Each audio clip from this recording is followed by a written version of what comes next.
Hey, what's up peeps? Hope you're well. Today I'm going to be doing a video about the PlayStation 5 Pro, which was recently announced. It's available for pre-order on the 26th of September and it's going to be available on November 7th, 2024. The price is something that I'm not too happy with. So I'm going to start straight out of the gate. I'm not happy with the price of it. Now, in the UK, it's £700, and that excludes the stand and the disk drive as well. So that's really annoying. And when you add those things together, I think it amounts to more than £800. Now, I don't know what you're getting for that extra £300-400 that you'd be paying above the price for a regular PS5. And it just doesn't seem worth it to me. From what I saw in the videos, yes, the graphics are better. It also has a 2TB SSD.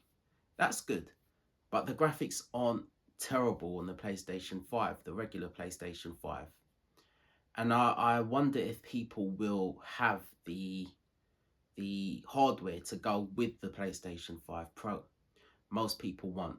But anyway, I'm going to include it myself. So circling back to the price, it's $699 in the US, 699 well, let's just say £700, $700, €800, and just under 120,000 yen. And when I say 700 and 800 and whatnot, it's rounding it up by a penny or a cent. But yeah, it's pushing that towards that thousand mark when you add everything together.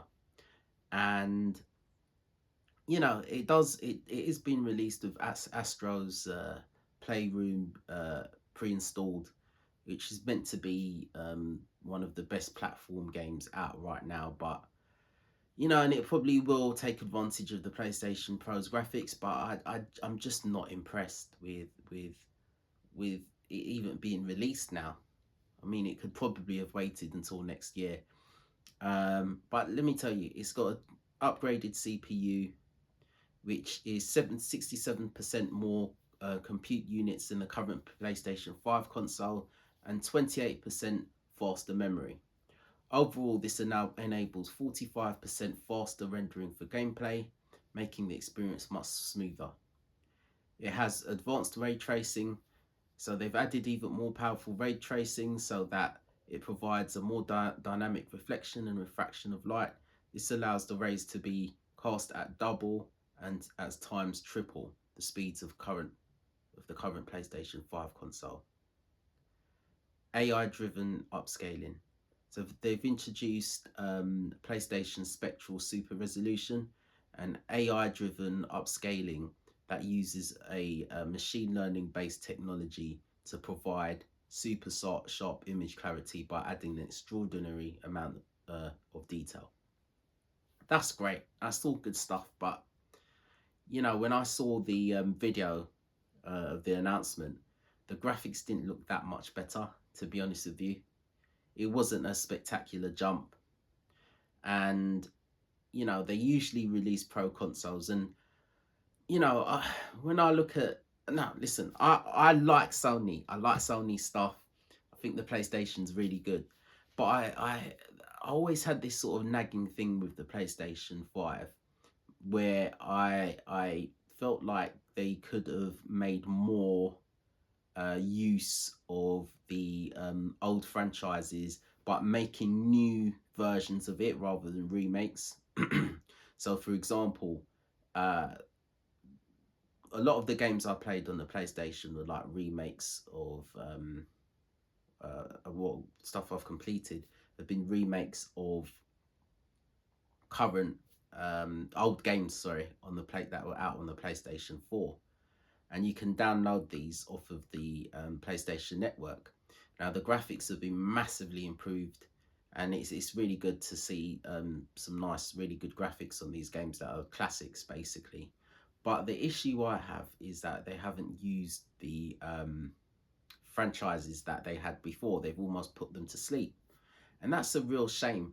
I know not all of these games are made by Sony exactly, but you know, they had stuff like uh, Soul Calibur, and they may have come out of a version of that, but they could have made it on like Tekken level or something like that with the graphics and whatnot. But other things like Ridge Racer, again, I think this is like Soul Calibur. I think it might be by Namco, but these were exclusively on the PlayStation.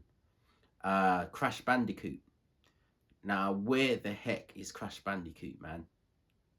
You know, where is that? They could have brought that back. And Parappa the Rapper. Just imagine Parappa the Rapper that's going around the world doing different genres of music. Like, you know, doing like, I don't know, the latest sounds like UK drill or like, you know, regular hip hop, like, you know, boom bap hip hop, and, you know, even doing like Afro beats or inspired beats, or like, you know, like different stuff. They can even get like real life artists to feature with Parappa the Rapper, and, you know, having travel around the world and all this kind of stuff, and a big storyline where he has to go to London and New York and, you know, Japan and all these sort of things. It would have been amazing, but they missed out. There's no Abe's Odyssey. There's no Parappa the Rapper. There's no Crash Bandicoot. There's no Ridge Racer. There's no Soul Calibur, you know. But I think they released a version of that, but, you know, I'm talking big bucks, you know, big money, AAA money to make a really good game. And I just think that there haven't been enough new stuff as well that they've created for the PlayStation 5. So when they're releasing this new console, it's missing something. You know, there's nothing to encourage people to make that leap forward, especially when the price is so high as well. If they had bundled a couple of new games with it, you know, that they brought out alongside the console, showing off the new graphics, that would be great.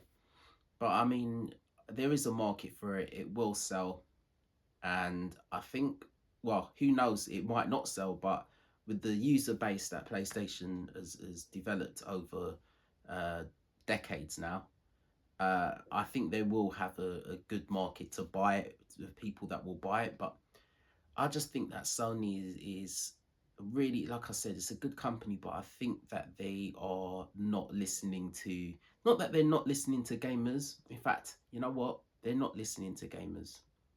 I think the people that are making the decisions there are trying to fulfill the requirements of shareholders now, or make as much money as they can, and that's it. And, you know, I understand, because it's a business, but, you know, it's an entertainment business, and people need to be entertained. And, you know, I can't tell you how disappointed I am that there isn't Parappa the Rapper. I played that when I was a kid, when I was a teenager, and I loved that game. And, you know, I played Crash Bandicoot when I was younger. All of these games I played, and they could revamp that with big money, and revamp those games and bring them back. And they haven't done that. They've just been remake after remake after remake. And it's probably cheaper to improve the graphics on a remake than it is to just make a brand new game. And I think that's a bit lazy, to be honest with you. I think it's rather lazy. And to me, although PlayStation has done really well, I think they've missed a step. And then when they release stuff like the PlayStation Pro, you sort of see, it makes it a bit more obvious. You know, they should have brought out some games with it. You know, I know people are gonna buy this so they can play Grand Theft Auto next year. I don't know, man. You know, you get in a console for one game. I don't know, but if you've got the money and you've got the equipment, you've got like an 8K TV, You know, you've got the things that you need to be able to play this and make the most of it, and you've got the money there. Why not? But for me, I won't be getting it. But yeah, anyway, thanks for listening. And yeah, if you've got any comments, always welcome. And yeah, feel free to subscribe and comment. And I hope you have a good day. Take care. Bye.